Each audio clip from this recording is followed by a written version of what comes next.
Good afternoon, everyone, and thank you for joining our Investigating Humanities for the Victorian Curriculum webinar this afternoon. My name is Emma Kapler, and I'm the Victorian Education Sales Manager here at Cambridge University Press and Assessment. Before we make a start, in the spirit of reconciliation, Cambridge University Press and Assessment acknowledges the traditional custodians of country throughout Australia and their connections to land, sea and community. We pay our respect to elders, past and present, and extend that respect to all Aboriginal and Torres Strait Islander people here today. During the presentations, you can ask questions in the chat box, which we'll be monitoring, or if you'd prefer, you can wait until the end. That's when we'll have our live Q&A session with the authors, plus our lead humanities and social sciences publisher, Nick Alexander. After the Q&A, I'll be detailing the availability and pricing of the new series. The Investigating Humanities author team includes over 20 passionate educators, and speaking to you today, we're really lucky to have the following authors representing their subject areas. Cara Taylor is our contributing history author and has been teaching for the past 15 years. Cara teaches in rural Victoria and is an active member and presenter of the HGAV. Adrian Fanti, our lead author for geography, is an active member of GTAV and has taught geography for over 15 years. James Sach, our co-lead author for history, is a current board member of the HGAV and has taught humanities for over 10 years. We have Sharon Davis and Julie Bover, our lead authors and reviewers of First Nations content across the series. Sharon of the Bardi and Kija peoples is the inaugural CEO of the National Aboriginal and Torres Strait Islander Education Corporation. Julie is an educator with over 10 years classroom experience and together with Sharon runs Gorlil Consulting. Thank you, everyone. I'm now going to hand you over to our first speaker. Hi, my name's Cara Taylor, and I'm one of the co-authors of the Year 7 Deep Time to Modern Unit, Aboriginal and Torres Strait Islanders, People's Knowledges and Understandings. I'm really excited by this unit and everything that it's going to offer teachers in this space of deep time history.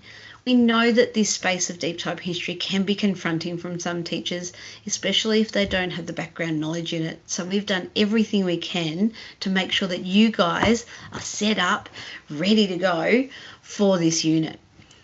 So this unit has been co-authored with First Nation authors, and we've also checked it for cultural safety. So you know that you're getting really great sources that are appropriate and approved to use within your classrooms.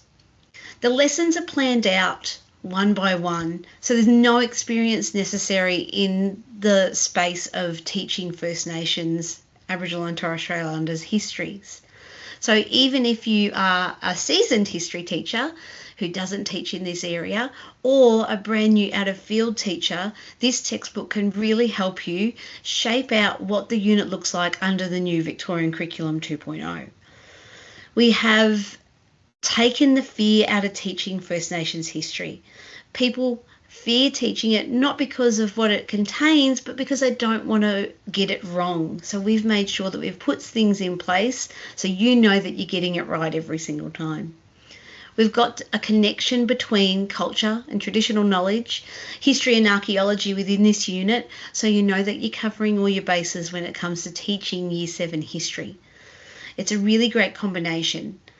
It's written to use as a unit as a whole, or you can dip in and out if you are an experienced teacher and use the really great sources and concepts and skills within the unit to teach your students.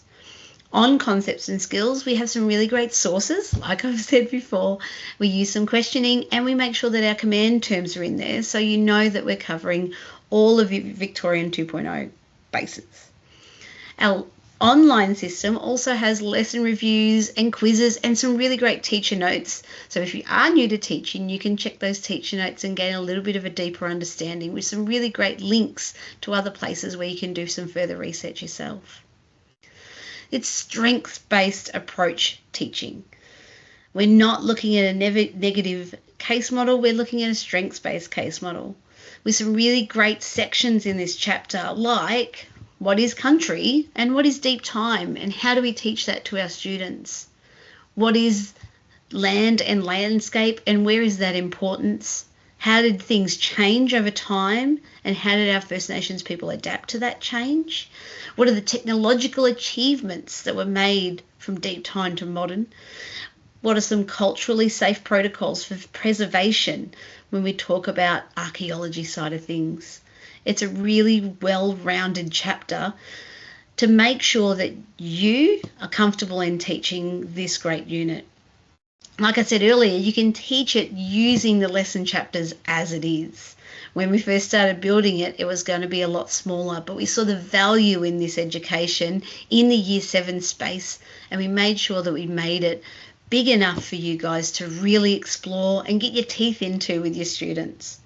It's leveled well enough that it's easily accessible by all your students, both low and high, and can push them with some great questioning skills and some great text to read and engage with. We link through some of past knowledges with today's knowledges and how some of those oral languages connect with what we've discovered in archaeology in recent times. I'm so excited to share this unit with you guys because it's an absolute labour of love from a number of us here at Cambridge and outside. So I hope you really like it, and I look forward to any questions that you might have about the unit. G'day everyone, my name's Adrian and I'm the lead author for the geography component of Cambridge's new textbook series called Investigating Humanities. And tonight I'm going to show you some of the ways in which our textbook can be used to teach the geography component of your humanities course.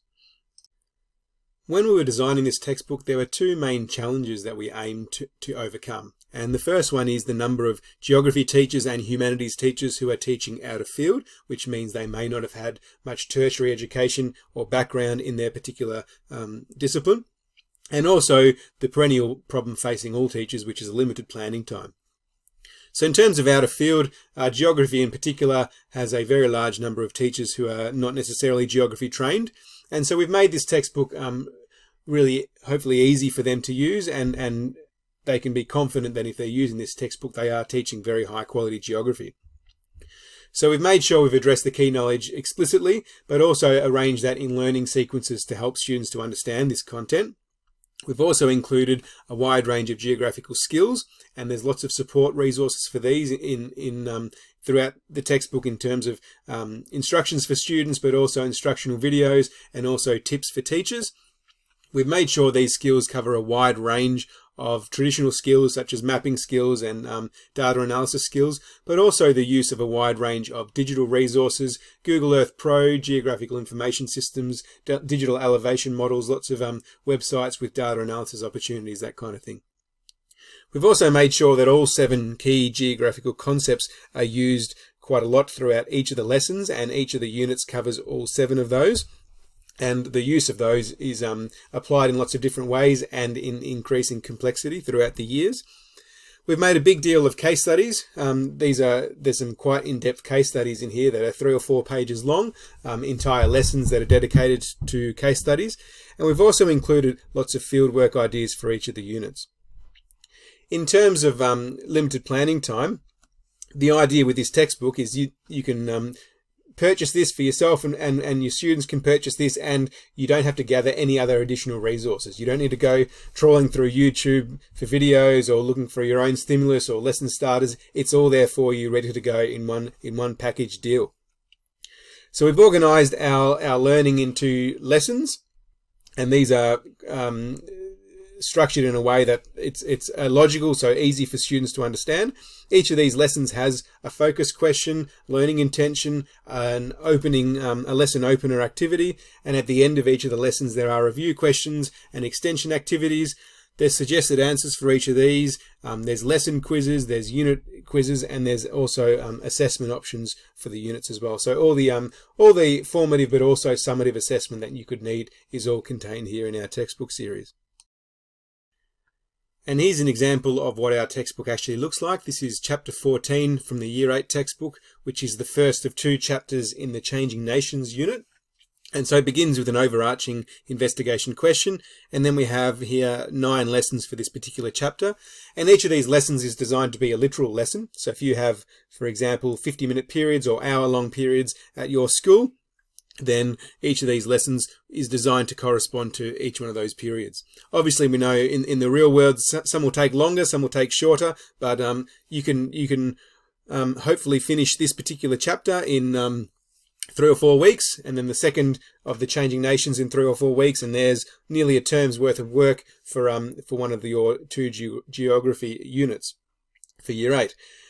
So each of our units begins with a setting the scene lesson, which is kind of like a shorter lesson, a 2-page lesson, which contains some stimulus imagery, some sort of unique story to hopefully get the students excited about learning the particular unit. In this one for Changing Nations, it's having a look at the development of Las Vegas, and they've got some satellite imagery here, and then each of these setting the scenes ends with a visible thinking routine, which might be individual or small group work, just to get the ideas flowing.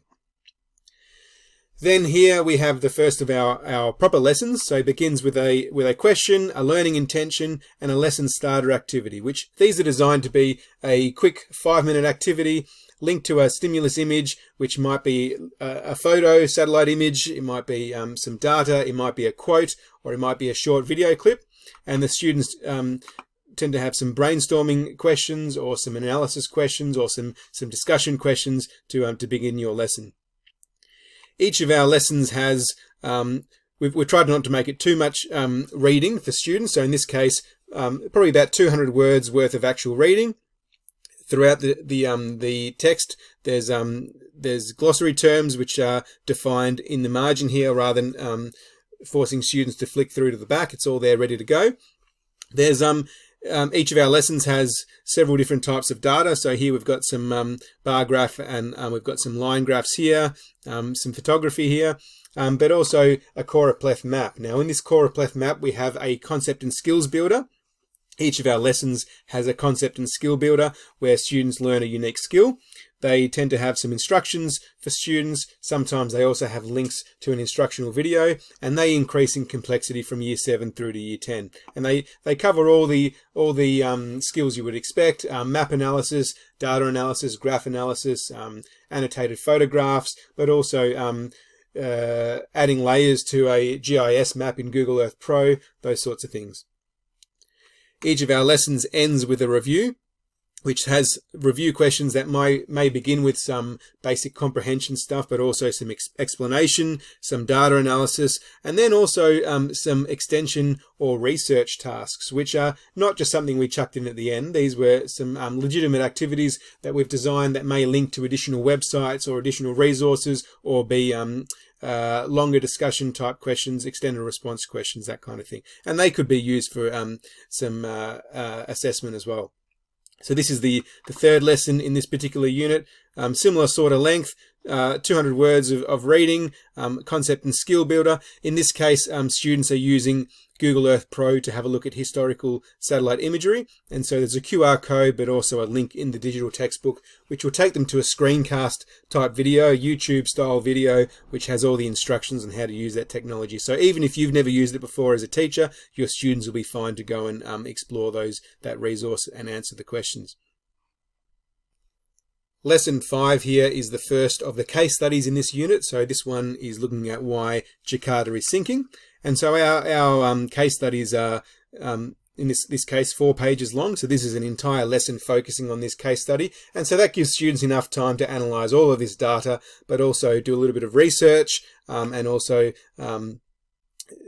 carry out some of their own research, and then also have a look at some other examples of cities that are sinking, and then also have a look at some extension activities to go with that. There are 2 more things that I wanted to demonstrate. The first one here is the use of fieldwork. So we know that fieldwork is a really critical part of learning geography, and so we've got a common format throughout our textbook series that students can follow. So it begins with some brainstorm of some ideas of some topics. It gives some students some ideas of some background research they may want to do, how to develop a research questions and some examples of those, how to develop a hypothesis, and some ideas for primary and secondary data, and then finally some ideas on how they may want to present their findings.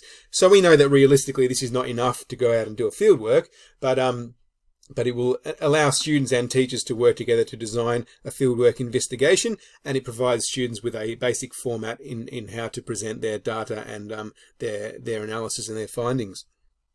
And the last thing, each unit ends with some review questions. So this is your assessment for the unit. Begins with a visible thinking routine, testing their understanding. Each one also has the use of geographical concepts, so applying some of those concepts in unique ways. Some sort of problem-solving activity where they have to apply their knowledge, and in this case also an activity where they have to think critically to develop their own ideas based on what they've learnt. So as I said earlier, a very comprehensive textbook, everything that you will need to teach geography, and you can be confident that if you're using this textbook, even if you haven't got much experience, you will be teaching high-quality geography. Good afternoon, everyone. My name is James Sach, and it's great to be here today to talk to you a little bit about our Investigating Humanities for the Victorian Curriculum series with a specific focus on the history content within our textbooks.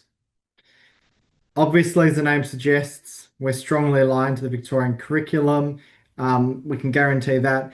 The thing about our book is it's not just a series of content, it's a ready-to-go teaching resource that you can roll out in your departments immediately with your teachers, whether they have little experience or lots of experience. And I'll talk a bit more about that in a moment. The other thing I think it's worth noting out is within our book, we have deep, good quality knowledge in there. So some books tend to go a little bit light. We think we've found that balance between too much information and not enough.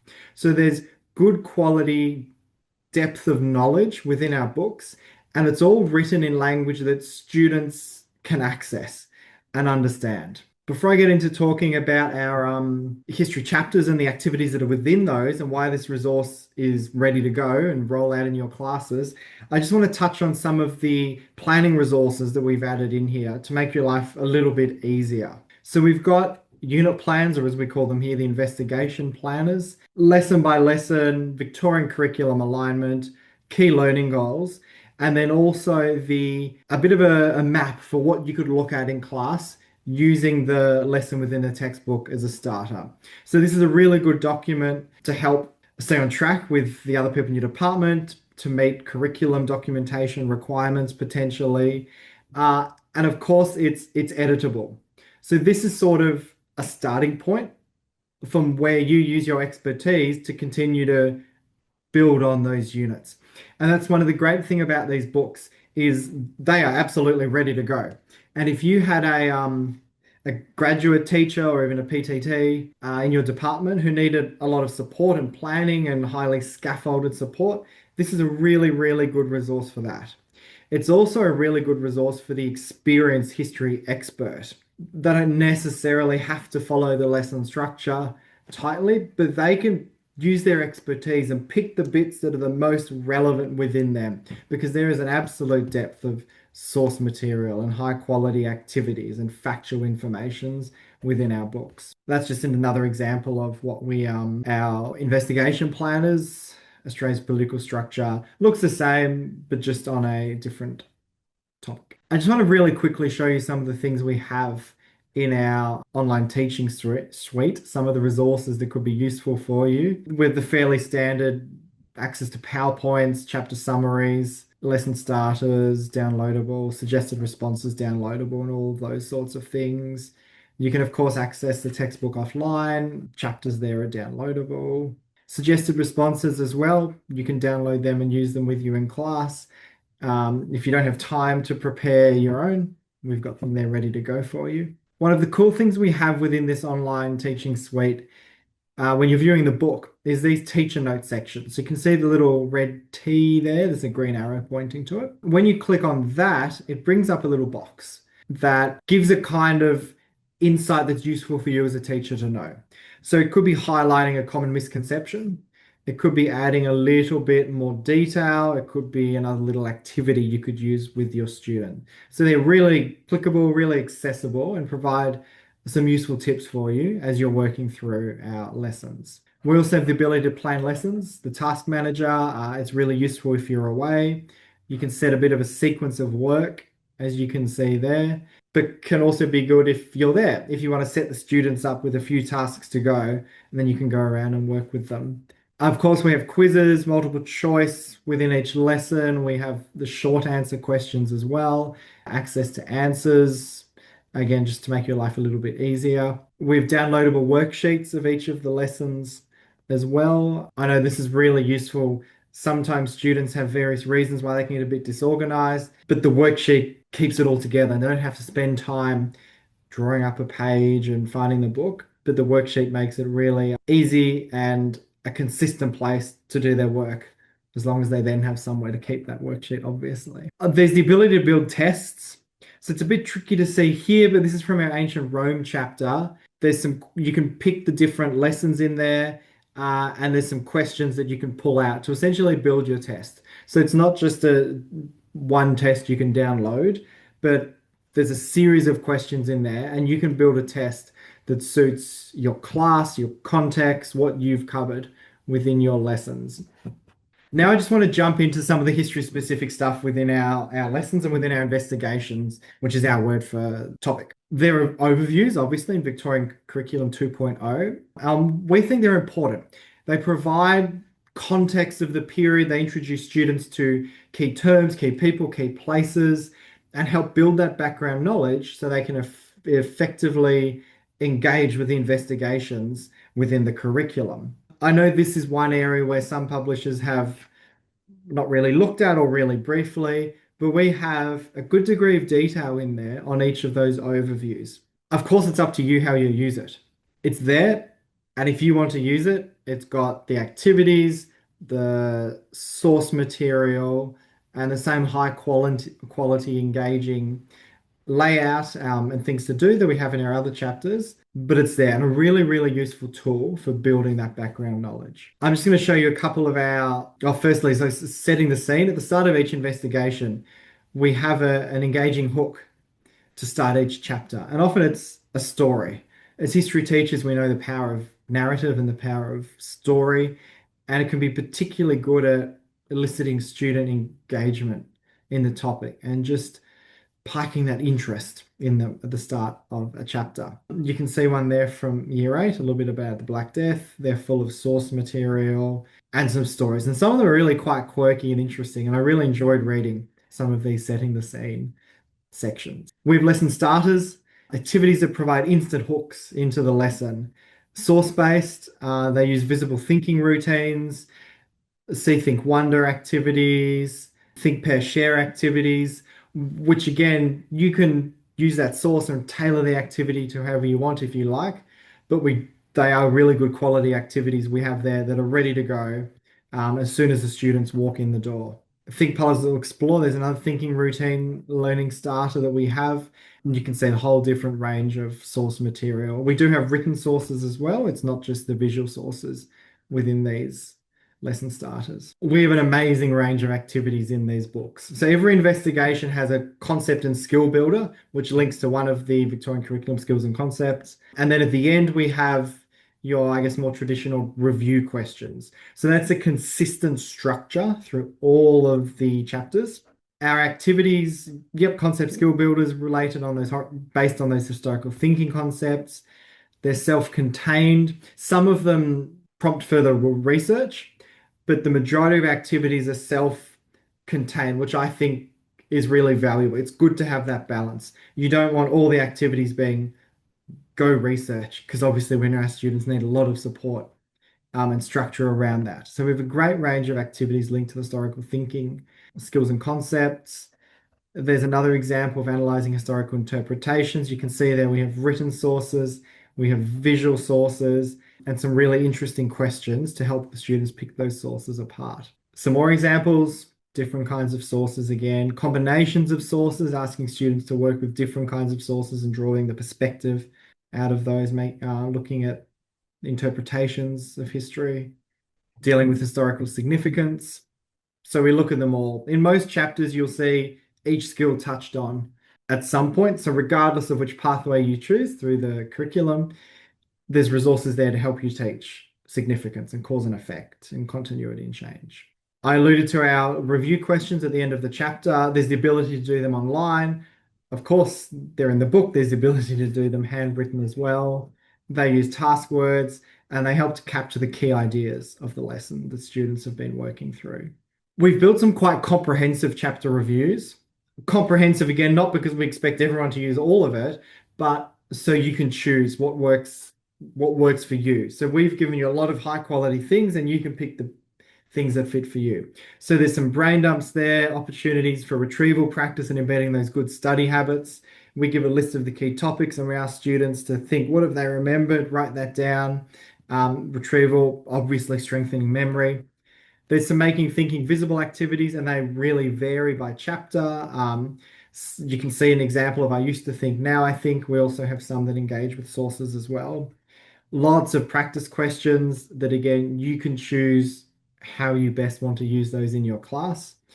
And there's also a bit of an extended response question that links back to the main theme of the lesson. So what we've really tried together is put together is a resource that you can give to your staff and they could start teaching with tomorrow because it's ready to go. It also serves as a great resource for your really experienced staff to just pick the best of it, the bits and pieces, perhaps tinker with the activities to best suit their class. So we see this as a resource that is really useful, regardless of how much classroom experience your teachers have.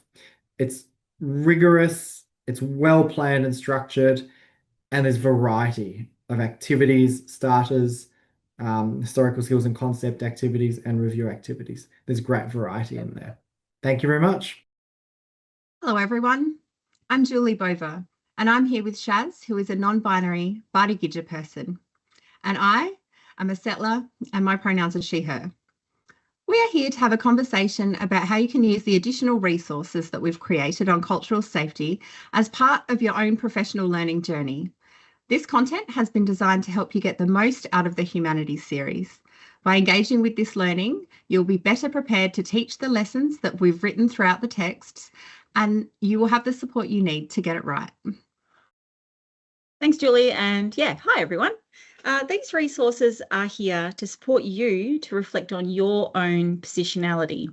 That is where you stand in relation to culture, to history, and to power, and to build the skills that you need to create learning spaces where Aboriginal and Torres Strait Islander students, their families, and communities feel respected, valued, and safe in their identity. And this work is for all of us. It is not an add-on. It's about acknowledging that the education system we've inherited has been shaped by colonial perspectives and that we have a responsibility to actively unlearn and challenge those perspectives so that we can present a truthful and balanced version of Australian history.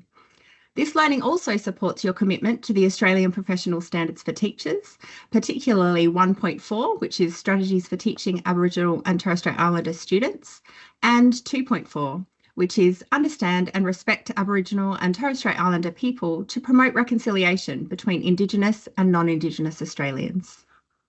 Exactly. The teacher guide links directly to the Victorian Curriculum 2.0 Humanities and Aboriginal and Torres Strait Islander Histories and Cultures cross-curriculum priority.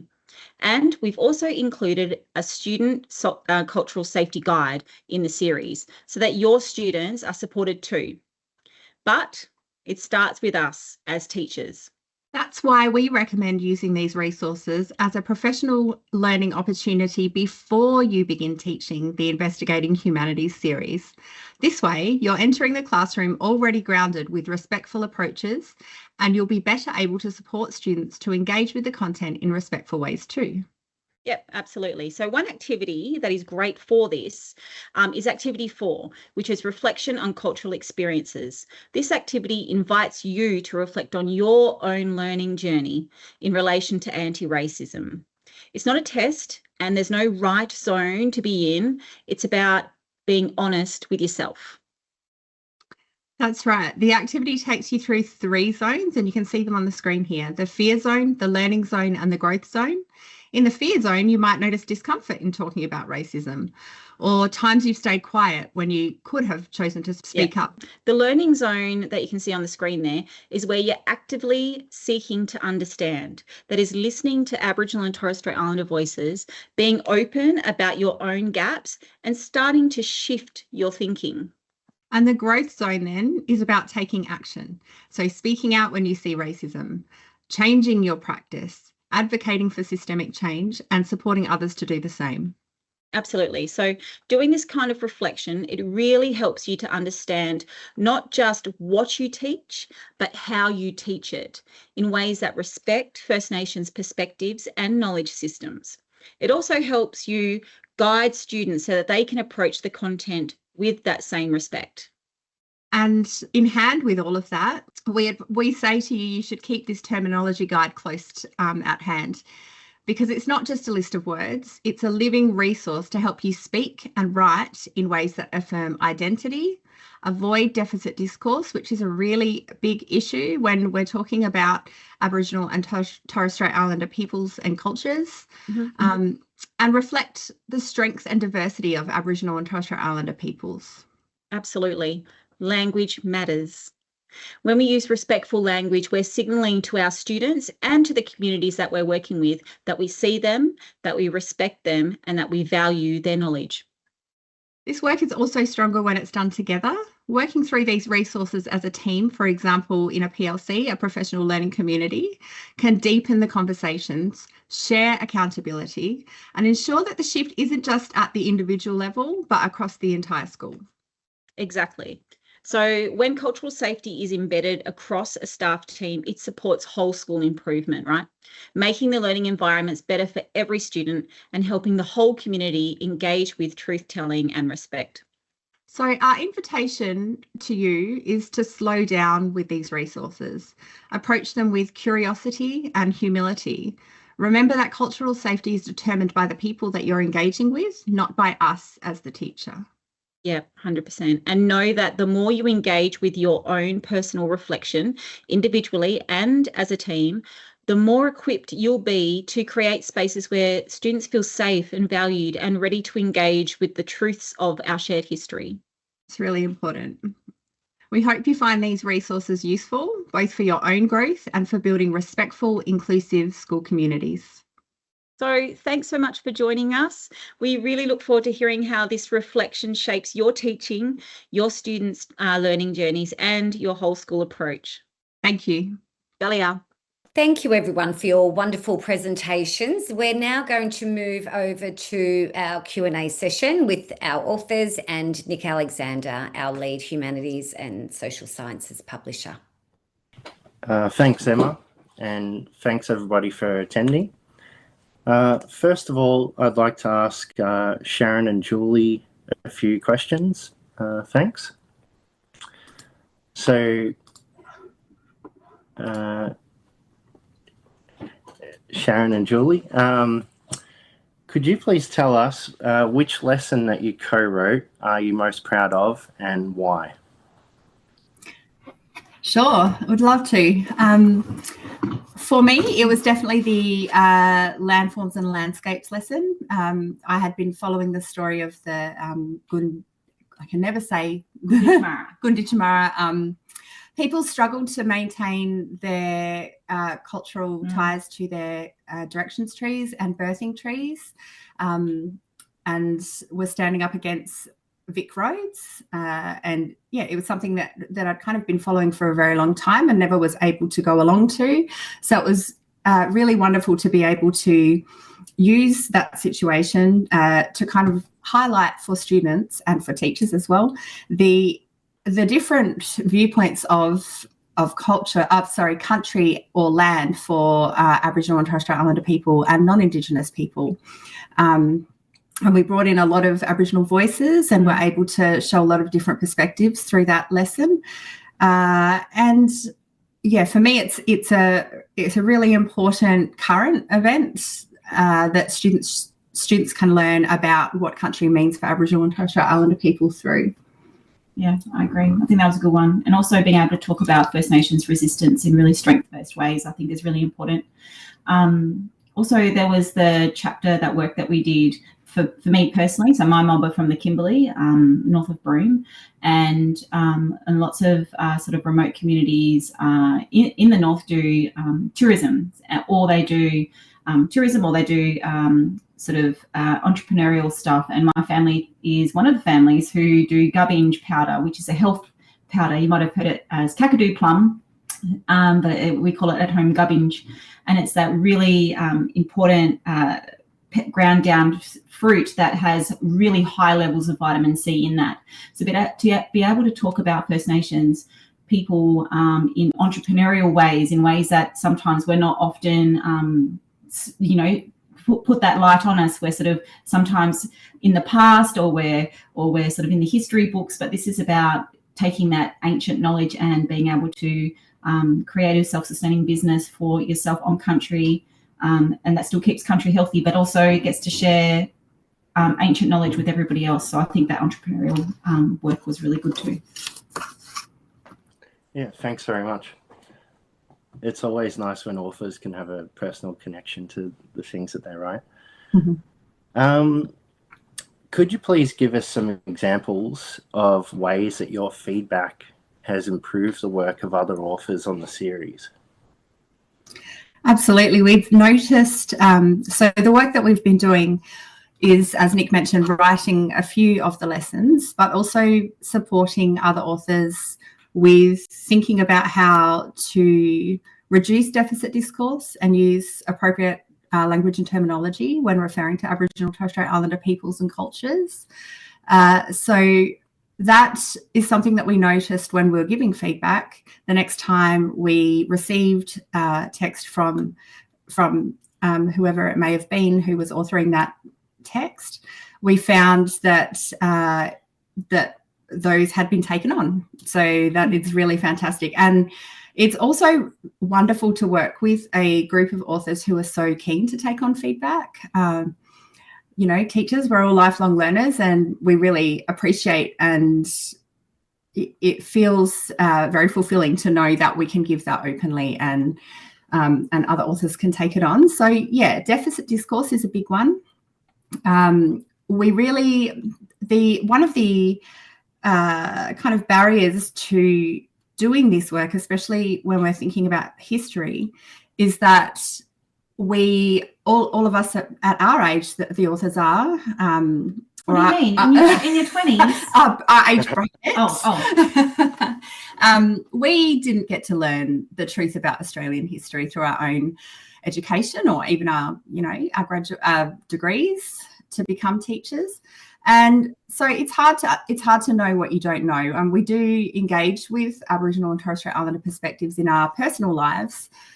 But when something is in a textbook, it's very authoritative. And so it's hard to then say, well, I've learnt this thing, but I know that 2 years ago, this other thing, which counters this, appeared in a textbook. So it makes it hard for us as teachers to engage really respectfully when we're confused.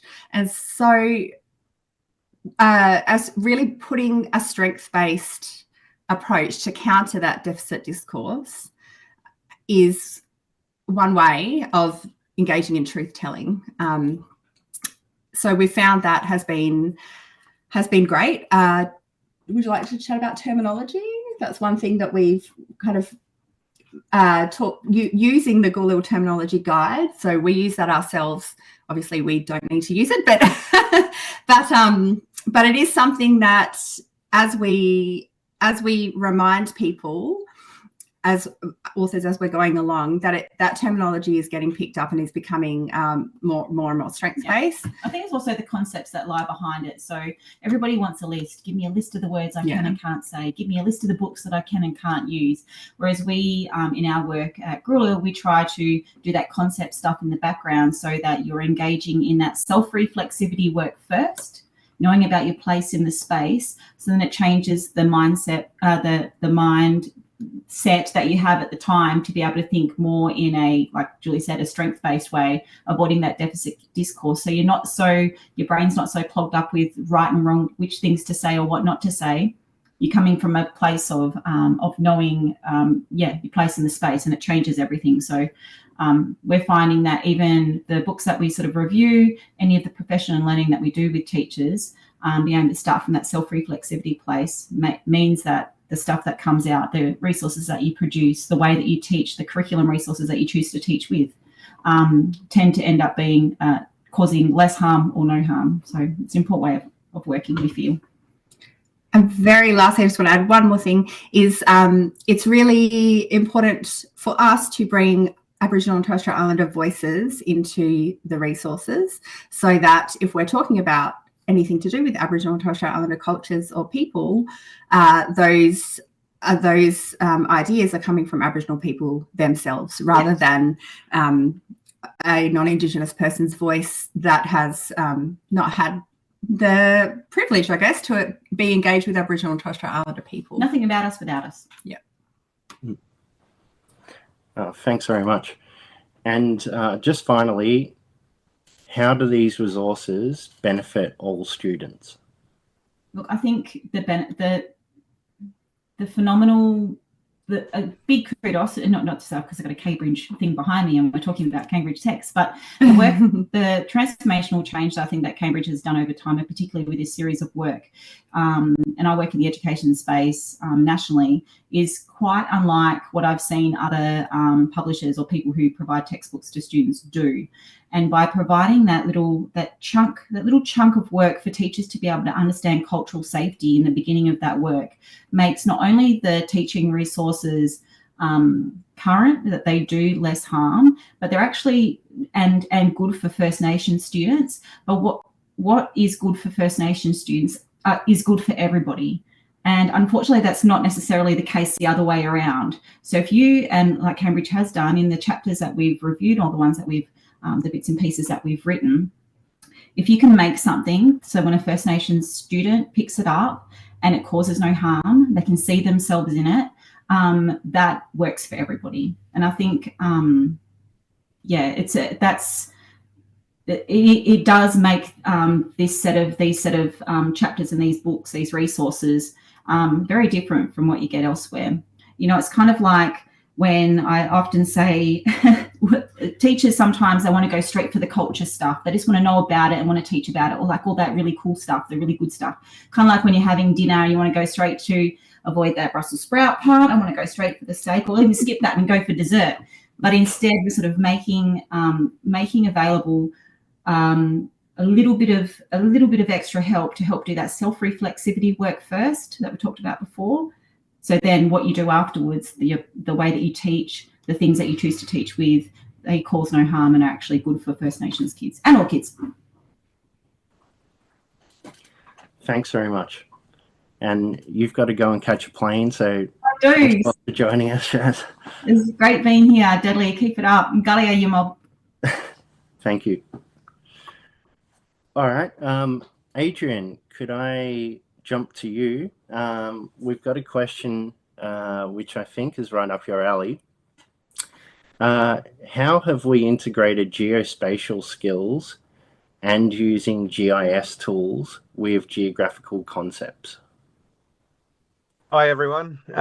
Certainly over many years, for the last 10 years, geospatial technology has been mentioned quite a lot at conferences, and I've presented quite a few times showing different tutorials and different resources, and there seems to be often a bit of a lack of confidence and experience in the room, and a lot of that comes from the fact that geography teachers a lot of them are teaching out of field, and certainly you can learn content, you can learn concepts, but it's quite hard to learn something like geospatial technology when you're doing all of that. So we've made sure that every year level has quite a lot of geospatial technology. Obviously, it lended itself better to some year levels than others. So year 8's got quite a lot, year 10's got quite a lot, and year 7 and 9 both have some examples. And what we've done is we've used them in the concepts and skills builder. Every lesson's got a new skill that students are learning, and we've used quite a lot of ArcGIS, Google Earth Pro, not just Google Earth in terms of satellite image, but actually adding layers of data onto that and doing some proper analysis, some links and use of some GIS from the Australian Bureau of Statistics, and also there's plenty of websites these days where there's just interactive maps where you can turn on different base layers and different data layers and do lots of analysis, all ready to go. So we've because it's an area that teachers aren't always confident in. We've made a lot of tutorial videos, YouTube style, short, sharp videos, most of them under 5 minutes. And the idea being that you can either play them during your lesson and do it with the students, or you can set them for the students when you're not there, or you can teach them and give it to the students as a backup if they don't understand the first time. And we hope that basically means that every classroom that uses our resource can do a really good job of GIS and geospatial technology and apply those skills. In terms of the geographical concepts, we've made sure once again that every unit uses all of those concepts. The first time they're introduced, there's a lot more detail, and some topics lend themselves once again to some concepts more than others. But we've made sure we've used all of them throughout. We've used them in the content, we've used them in the skills sections, we've used them in the lesson reviews, and we've also used them in the unit reviews assessments. There's plenty of examples where students have the opportunity to apply those skills. So it is very heavily used in the skills and also embedded throughout the content. Thanks very much. Another question for you. How do the geography chapters save teachers time? Great question, because I know it's a big challenge for teachers, and it seems to be getting worse and not better. And so the approach that we've taken, and not just for the geography section, but the entire textbook, is that it's ready to go. It's you could theoretically take our textbook and just run with it without having to do any other additional preparation. There's plenty of really good case studies in there all ready to go. There's links to other website resources, video clips. There's lesson starter activities. There's formative assessment throughout in the form of online quizzes. There's plenty of summative assessment. So it is all ready to go. But I think probably the most important part is that you can be confident that we've addressed the every dot point of that new curriculum. We've made sure painstaking work so that teachers don't have to do that. They can be confident that every single key knowledge dot point, key skill dot point's been ticked off. But also we haven't just gone and this top dot point with this lesson, this dot point with this lesson. We've structured it in a logical way, the narrative of the curriculum, which will make it more enjoyable for students to study, more logical to teach, easier to understand, rather than just doing a blow by blow what the curriculum says. So it is all in there, I can guarantee, and it's set up in a way that's hopefully very usable for students and teachers. Thanks very much. And your structure for the lessons align to those teaching plans that we've got, don't they? Absolutely, and we've taken a sensible approach. So we've assumed most schools have around 50-minute lessons. I know some schools have slightly longer, some have slightly less, and we know that every school has students of different abilities, but we've tried to limit the amount of content. It's very hard sometimes to show that restraint. We've tried to choose the best case studies, and we've tried to make sure that if you're doing geography for a semester at Year 7, or even a term or a term and a half, that you'll be able to follow those lesson plans and teach quite a lot of content while fitting in your history and anything else you have to do in the humanities topic. So it's should be very clear for teachers, set out in a logical way by teachers for teachers, and hopefully get rid of any sort of guesswork and anyone who's struggling out of field or lacking confidence. It's all there for you. Thanks, Adrian. Cara, I might jump to you.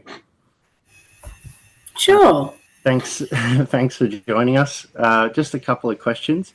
How do you think you would use the series in the classroom next year? Oh, that's a great question. I think there's two ways that a teacher could use this. Like Adrian commented, some teachers are out of content field. So like he's alluded to, the way that we've set up the book is to allow that each section of the chapter is a lesson. So a teacher would be able to teach those lessons in order. If they're out of field, they would have the content knowledge, the skills, the resources, the sources available to them to be able to teach it in that logical fashion, using the lesson plans as guidance. And then if you're an experienced teacher like some of us that have been around for a little while, you could pick and choose those bits. So some of the sections, like Goodwill was speaking about with the First Nations, you know that they're culturally safe, those sections. You know that that this is the up-to-date information that we have. These have been cross-checked for cultural safety. So you know that you can use those sections if that's an area you're not comfortable in, or even if it is, you can pick and choose those bits that you want, and the source analyses and things like that to be able to then bulk up your lesson and make it approachable and accessible for kids. I think what this second edition Cambridge has done really well is make it really super accessible for students, no matter what level they're at, with the ability to really refine those skills and look at sources in a way that is, geographically speaking, or in my case, historical concepts. So I think that's really important. So I could use it in two different ways. Also really helpful if you've got to leave the extra because you're, going out with a sporting team or you're unwell. It'll be a really good way to set an extra that you can leave with the out of field teacher as well. So that really helps too, I think. Thanks very much. Okay. Would you recommend the series to your fellow teachers, or why would you recommend it? I already have. Oh. So yes, I would recommend it to my fellow teachers. Why would I? I think what we've done really well with this series is, and I said it in my video, is the amount of sources that are within the section. I think those, the sources that we've been able to find will speak to students. I think they're really engaging for students. I don't think that they're sort of your stock standard ones that have been used time and time and time again, that they're like, oh yeah, we've seen these before. I think they're more relatable. I think they're more engaging. I think they're also location-based, so kids can see themselves in the sources that are being used across the series. And I think that's really important for kids to be able to fully engage with the topic. They need to be able to put themselves in the picture. With the sources I think that we've used, we've done that really well. I think the other way that we've used it, or the other reason why I would get teachers to use it, is because it covers all of the topics really well. So your geography, civics, business, and there's no surprises for teachability across the series. Everything's there, ready to go. The hard work's been done for you. So I think that would be why too. Yeah. Thanks so much. James, I've got a couple of questions for you. Could you please tell us how you think the history chapters would save teachers' time? I think one way I'll save teachers' time now is by not repeating everything the previous people have just said, because they captured it so well. It's ready to go. The entry tasks are there ready for you. The range of activities are great. You don't, with some resources, you have to go, oh, do I actually trust these questions? Do I trust the activities? Do I need to change them? Our authors have been great, and there's some such cool activities in there that are ready to go. Thanks. All right. So what do you think are the particular strengths of these history chapters in the series? The activities, they're great. I also agree with Cara about the sources that our authors have picked. We retained the best sources from the earlier edition and added in some really awesome new ones. Reading through the chapters, it was just amazing at some of the things that the authors had found, some of the interpretations, some of the sources that deal with significance, and some fantastic images. We don't just default to those modern artist interpretation of the past all the time, which have their place and are important sometimes, but we have such a rich range of primary sources and then those secondary interpretations throughout all of our history chapters. Thanks. And just finally, how would you go about tackling the Australians at War investigation if you were having to plan to teach it? Yeah, it's tricky, isn't it?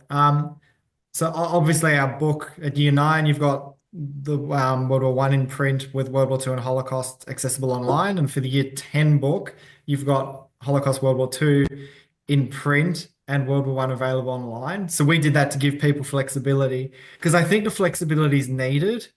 I don't know if I have a preferred way because I think it's so down to each school and whether history is compulsory at 9 and 10 or whether you have to do it as an elective.